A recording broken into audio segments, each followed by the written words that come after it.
To understand why certain systems are doomed to fail, we have to start with a specific definition: the Closed Self-Authorizing System, or CSAS.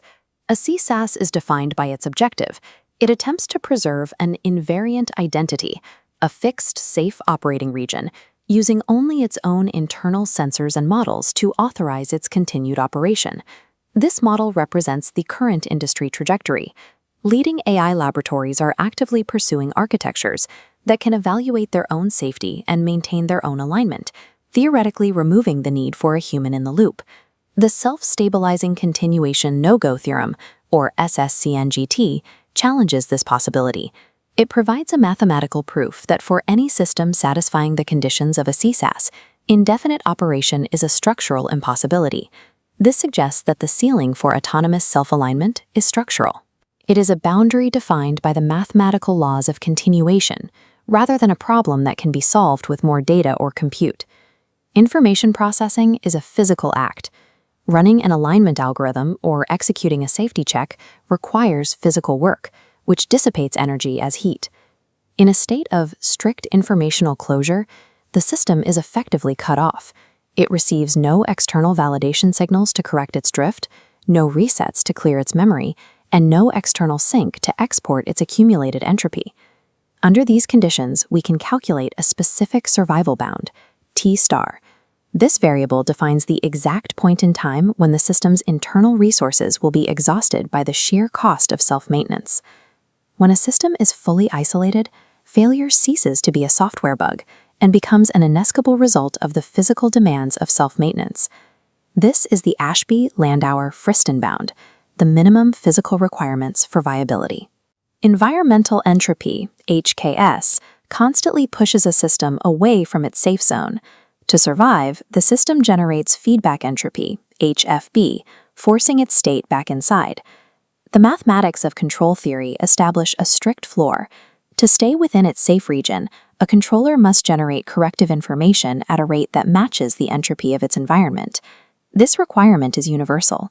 It holds even for fully internal loops, where the system acts as its own regulator without any external input. Maintaining a state of safety is not a passive property. It is an active, continuous data processing cost that can never be reduced to zero.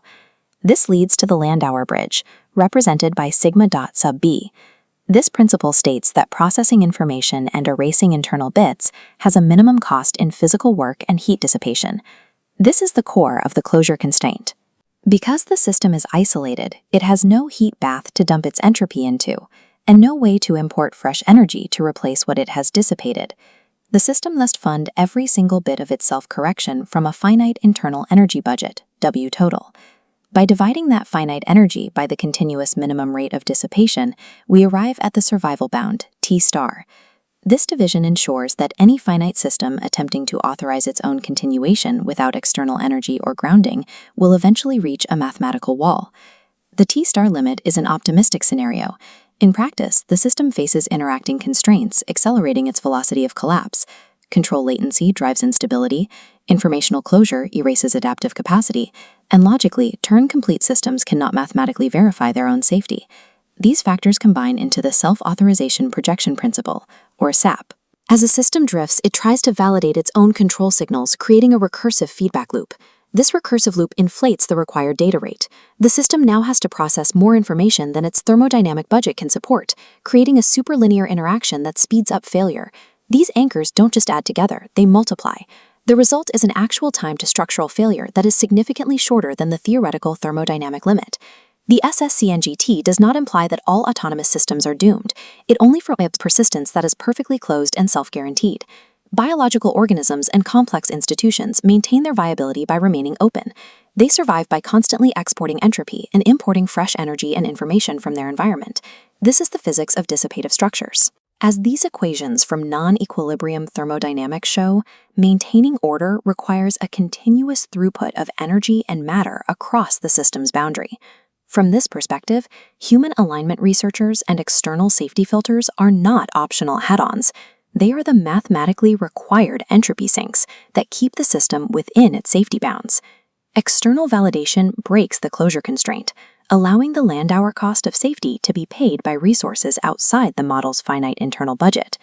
This leads to a mandatory engineering principle, separating explanation and control with an exogeneity firewall. To function reliably, control must evaluate explanation without inheriting the burden of self-authorization. This requires a dedicated link to an external human validation budget to clear the data bottleneck. Any architecture that treats its own outputs as its primary safety validation effectively seals itself off, crossing the threshold into inevitable collapse. The drive to scale up by removing human oversight is an attempt to build an architecture that is mathematically guaranteed to fail. To build systems that can endure, we must move past the illusion of closed self-authorization.